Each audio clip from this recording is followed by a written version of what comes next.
We have to operate in the context of the legal system. We have to operate in the context of the political system. We have a great lineup of speakers every year. And actually it was brilliant hearing today different people with different experiences to what we'd experienced ourselves. If you think of the numbers of statements every local authority has, the number of kids with special educational provision, the idea of being able to get all the reports, discuss with health and social services and transition all those plans in by April 2018, it's simply not going to happen.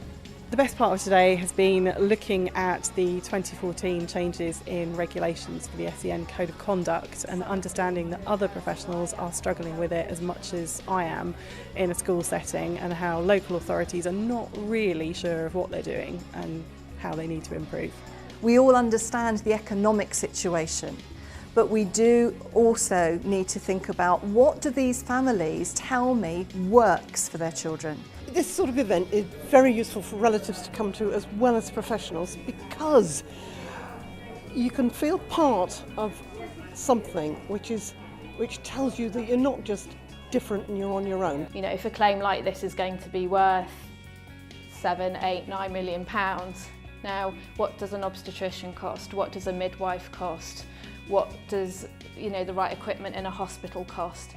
A fraction of that. And that's what you hope, that actually by bringing these cases to the fore, you get changes in procedure and things not to happen again. We've been learning about all sorts of things, from nutrition, from alternative therapies, from special education needs schools. There's just a massive range of opportunities for people to learn, and so I've learnt a lot today.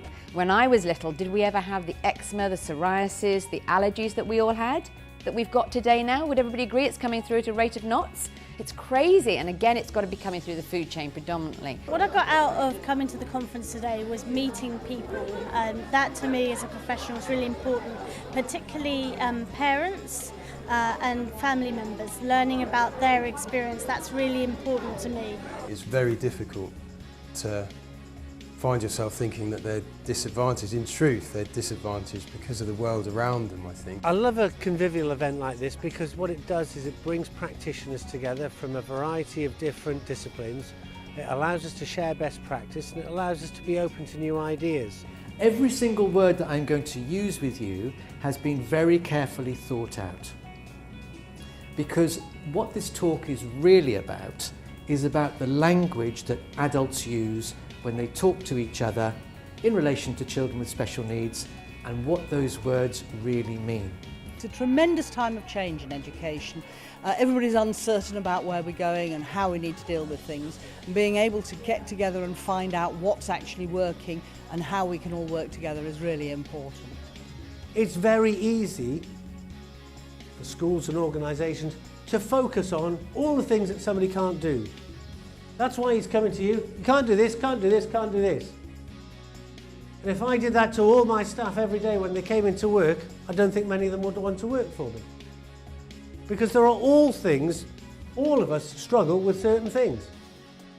What we want to do is have the chance to do the things that we excel at and get better at, and be scaffolded with the skills we need to go off and do that. We don't all need to be brilliant at everything. Most of us aren't.